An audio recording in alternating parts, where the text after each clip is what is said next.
Somewhere along the way, you got the idea that there's a version of you, the real one, buried underneath all the noise. And if you could just clear enough space, sit still enough, think hard enough, you'd find it. Maybe someone told you this. Maybe you read it. Maybe you just absorbed it from the general air of self-help that's been floating around for the last 30 years. Find yourself, know yourself, become yourself. It sounds like the most important work you could ever do. But what if that search is the thing keeping you stuck? What if the whole premise is wrong, not slightly off, but fundamentally wrong, and every hour you spend looking inward is an hour you could have spent actually building something? Think about what the search actually looks like in practice. You sit down with a journal, you write, "Who am I really?" at the top of the page, and you write something, a list of values, a paragraph about what you want. You feel briefly clarified. Then, 3 months later, you open the journal again, and the person who wrote those words feels like a stranger. Or you take the personality test, MBTI, Enneagram, whatever the current one is, and for a week you explain yourself through it. I'm an INFP, that's why I, as if knowing the acronym changes anything. Or you're in the parked car outside the house, engine off, not quite ready to go inside. You're thinking about who you'd be if you'd made different choices, different city, different work, different life, and you're trying to locate the real you somewhere in that fog. The problem isn't that you're doing it wrong. The problem is that there's nothing fixed to find. Your preferences shift. Your convictions deepen or dissolve. What mattered intensely at 24 means nothing at 31. The self you're searching for isn't hiding. It just doesn't exist the way you're imagining it. There's no stable object in there waiting to be uncovered. The more honestly you look, the more it keeps changing on you. Here's what's actually going on. The self isn't a thing. It's a process, not a noun, a verb. You're not a fixed point. You're something that's constantly being shaped by what you do, what you practice, who you're around, what you choose, and what you avoid.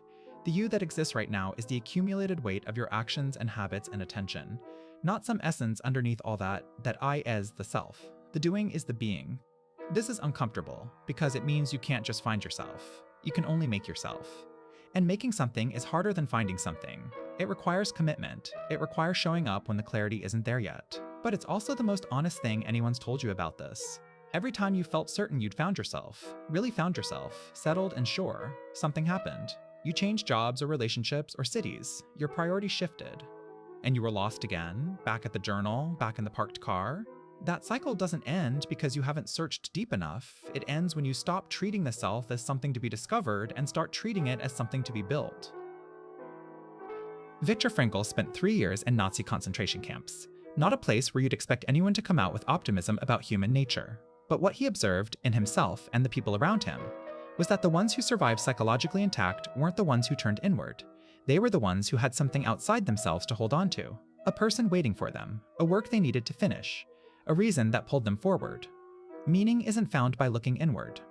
It's found by giving yourself to something that doesn't require you to have figured yourself out first, a craft you practice seriously, a relationship you commit to fully, work that actually asks something of you, a cause you believe in enough to show up for on the days it's not rewarding. Those things don't wait for you to find yourself before letting you begin. They ask you to begin. And in the beginning, in the showing up, the practicing, the small accumulated choices, something starts to take shape, not a discovered self, a built one. And that self is sturdier because it's not dependent on some private internal truth staying consistent. It's held together by what you've actually done. So here's what this looks like practically. Stop waiting for clarity before you commit. Clarity comes after action, not before. The person who knows themselves well, really well, didn't get there by journaling. They got there by doing things long enough to understand how they respond. What breaks them, what steadies them, what they're willing to protect. You said you'd know yourself when you found the right career, right relationship, right answer. But you've been around long enough now to notice that each answer just opened into more questions. So pick one thing.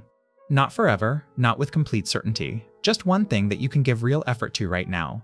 A skill you want to develop, a person you want to show up for more fully, a project that scares you a little, and then show up for it, imperfectly, inconsistently at first, but persistently. The self you've been looking for isn't inside you, waiting. It's on the other side of that commitment. It only exists once you've built it. If this kind of thinking is useful to you,